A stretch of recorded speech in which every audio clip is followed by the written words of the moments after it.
Ravi Prakash Siliconandhra hospital Kuchipudi super speciality వైద్య సేవలు పూర్తిగా ఉచితం.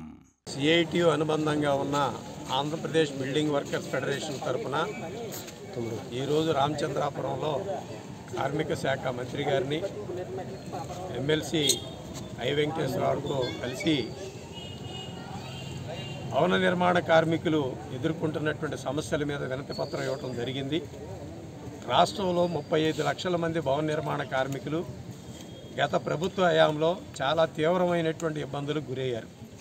ప్రధానంగా ఇసుక లేకపోవటం, భవన నిర్మాణ కార్మికుల సంక్షేమానికి ఉన్నటువంటి బోర్డుని పూర్తిగా ఏంటంటే నిర్వీర్యం చేసింది వైఎస్ఆర్ పార్టీ ప్రభుత్వం. 12-14 జీవో అనేది ఇష్యూ చేసి సంక్షేమ బోర్డు ద్వారా వచ్చేటటువంటి మొత్తం పథకాలని భవన నిర్మాణ కార్మికులకి చెందకుండా ఆగిపోయింది. పర్యవసానంగా 22 లక్షల మంది భవన నిర్మాణ కార్మికులు రాష్ట్రంలో నమోదైనటువంటి వాళ్ళు ఉన్నారు. వాళ్ళు ఈ ఫలితాలేవి పొందలేక ఇబ్బంది పడినటువంటి పరిస్థితి. యాక్సిడెంట్ అయితే వాళ్ళకి అవసరమైనటువంటి పరిహారం లేదు, సహజ మరణం అయితే పరిహారం లేదు, లేదా పిల్లల చదువు కోసం పరిహారం లేదు. దాంతోపాటుగా వాళ్ళకి ఏంటంటే పెళ్ళిళ్ళకి కానీ ఇతర వాటికి కానీ మొత్తం భవన నిర్మాణ కార్మికుల సంక్షేమ చట్టంలో ఉన్నటువంటి ఏ ఒక్కటి కూడా అమలు జరగనటువంటి పరిస్థితి ఏర్పడింది. పైగా గత ప్రభుత్వాలు చేసినటువంటి పర్యవసానంగా 3,300 కోట్ల రూపాయలు భవన నిర్మాణ కార్మికుల సంక్షేమానికి ఉన్నటువంటి నిధిని వివిధ పథకాలకు మళ్లించారు. ఇది చాలా తీవ్రమైనటువంటి విషయం. ఈ విషయాన్నే కార్మిక శాఖ మంత్రి గారి దృష్టికి తీసుకొచ్చాం. అయ్యా, మీరు ప్రధానంగా నూతనంగా అధికారంలోకి వచ్చారు, అనేక ఆశలతో భవన నిర్మాణ కార్మికులు మీకు కూడా ఓటేశారు. కాబట్టి దాన్ని మీరు గమనంలో పెట్టుకొని 12-14 జీవోను రద్దు చేయండి. 3,300 కోట్ల రూపాయల సెస్ ఏదైతే కూడా డైవర్ట్ చేసి ఉందో దానిని పూర్తిగా ఏంటంటే భవన నిర్మాణ కార్మికుల సంక్షేమ బోర్డులోకి తీసుకొని రండి.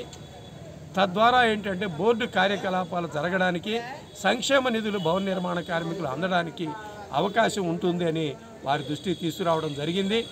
అదే సందర్భంగా ఈ కాలంలో అసలే వర్షాకాలం రాబోతుంది, ఇసుక అనేటటువంటిది అందుబాటులో లేకుండా పోయినటువంటి పరిస్థితి ఉంది.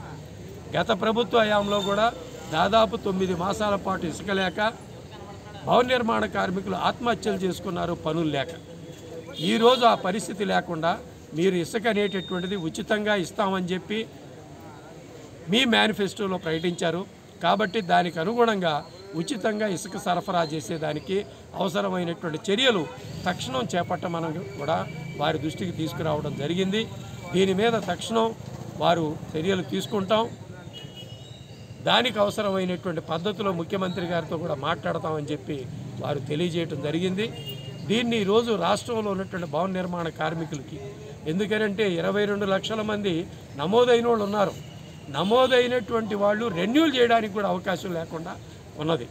అందుకనే మీరు ఫ్రెష్గా ప్రతి ఒక్క భవన నిర్మాణ కార్మికుడికి గతంలో ఏ రకంగా అయితే 120 రూపాయలు చెల్లించి 5 సంవత్సరాల పాటు వాళ్ళు ఏంటంటే నమోదు అవ్వడానికి బోర్డులో అవకాశం ఉందో తదనుగుణంగా నమోదు చేస్తే భవన నిర్మాణ కార్మికులు అందరూ కూడా సంక్షేమ బోర్డులో నమోదు అవ్వడానికి అవకాశం ఉంటుంది. ఆ చర్యలు తక్షణం చేపట్టాలని కూడా వారిని కోరటం జరిగింది. వారు దానికి అంగీకరించారు. తక్షణం దానికి అవసరమైనటువంటి చర్యలు కూడా చేపడతామని చెప్పారు. త్వరలోనే ఒక మీటింగు మొత్తం దీని మీద కార్మిక వీళ్ళతో కూడా మాట్లాడి తగినటువంటి చర్యలు తీసుకుంటామని కూడా వారు తెలియజేశారు.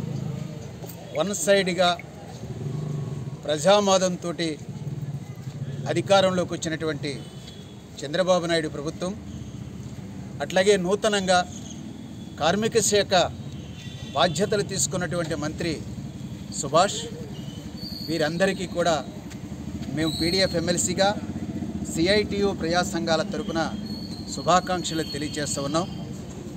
ఈరోజు సిఐటియు నాయకులతో కలిసి ముఖ్యంగా భవన నిర్మాణ కార్మికులు, అట్లాగే అంగన్వాడీలు, మధ్యాహ్న భోజన పథక కార్మికులు, వీళ్ళ సమస్యల మీద గత ప్రభుత్వం ఏ రకమైతే వైఫల్యాలు చేసిందో వాళ్ళ యొక్క నిధులు ఏవైతే ఉన్నాయో వాళ్ళకి చెందకుండా చేసిందో ముఖ్యంగా అన్యాయానికి గురైనటువంటి భవన నిర్మాణ కార్మికులు వాళ్ళ పథకాలను అటకెక్కించినటువంటి పరిస్థితి, ఇవన్నీ మంత్రి గారి దృష్టికి తీసుకురావడం అనేటువంటిది జరిగింది. ఇవన్నింటినీ కూడా అధికారులతో సిఐటితో ఒక సమావేశం ఏర్పాటు చేయాలని, కార్మిక సంఘాల ప్రతినిధులతో ఒక సమావేశం ఏర్పాటు చేయాలని చెప్పి కూడా మంత్రి దృష్టికి తీసుకెళ్ళాం. ఆ రకంగా త్వరలో ఆ రకమైనటువంటి ఏర్పాటు చేస్తామని చెప్పి మంత్రి హామీ ఇచ్చారు. అలాగే ముఖ్యంగా అంగన్వాడీలు, ఆశాలు, లేకపోతే కాంట్రాక్ట్ అవుట్సోర్సింగ్గా ఉన్నటువంటి వాళ్ళు గత ప్రభుత్వం అధికారంలోకి వచ్చిన తర్వాత రాజకీయ కారణాలతో వాళ్ళందరినీ ఎట్లయితే తొలగించిందో అదే రకమైన పరిస్థితిలో ఇప్పుడు కూడా కొంతమంది ఇట్లాంటి వినికిడి వస్తుంది, మిమ్మల్ని తీసేస్తామని చెప్పినటువంటి బదులు ఇలాంటి చర్యలు చేపట్టొద్దని చెప్పి ప్రభుత్వ పరంగా నిర్ణయం తీసుకోమని చెప్పి, ముఖ్యంగా 5 సంవత్సరాలు, 10 సంవత్సరాలు, 2 ఏళ్ళు, 3 ఏళ్ళు ఈ రకంగా ఎవరి నియామకాలు చేసినా పనిచేస్తున్నటువంటి వాళ్ళు పొట్ట కొట్టొద్దని చెప్పి, గత ప్రభుత్వ తప్పులను పునరావృతం చేయొద్దని చెప్పి కూడా ఈ విషయాన్ని మీ మంత్రివర్గం మీ ప్రభుత్వం దృష్టి కూడా తీసుకెళ్లాలని చెప్పి కూడా వాళ్ళకి చెప్పడం జరిగింది. తక్షణం మరి ఈ యొక్క ఇసుక సంబంధించినటువంటి ర్యాంపులను పునరుద్ధరించి ప్రజలకు అందుబాటులో ఉండేటట్టుగా చూసి భవన నిర్మాణాలకు పని జరిగేటట్టుగా కూడా చేయాలని చెప్పి చెప్తున్నాం. ఒక విషయం ఏమిటంటే, వన్ సైడ్గా అధికారంలోకి వచ్చిన ఈ ప్రభుత్వానికి ప్రతిపక్షం లేదు. ఆ ప్రతిపక్షం ప్రజలు ప్రజా పోరాటాలని ప్రతిపక్షంగా తీసుకుని ఆ రకమైన మెలకువతో ప్రజారంజక పరిపాలన చేయాలని చెప్పి ఈ ప్రభుత్వానికి విజ్ఞప్తి చేస్తున్నాం. మరిన్ని వీడియోస్ కోసం ఛానల్ ని సబ్స్క్రైబ్ చేయండి, లేటెస్ట్ అప్డేట్స్ కోసం వాట్సాప్ ఛానల్ ని ఫాలో చేయండి అండ్ లింక్ డిస్క్రిప్షన్ లో ఉంది.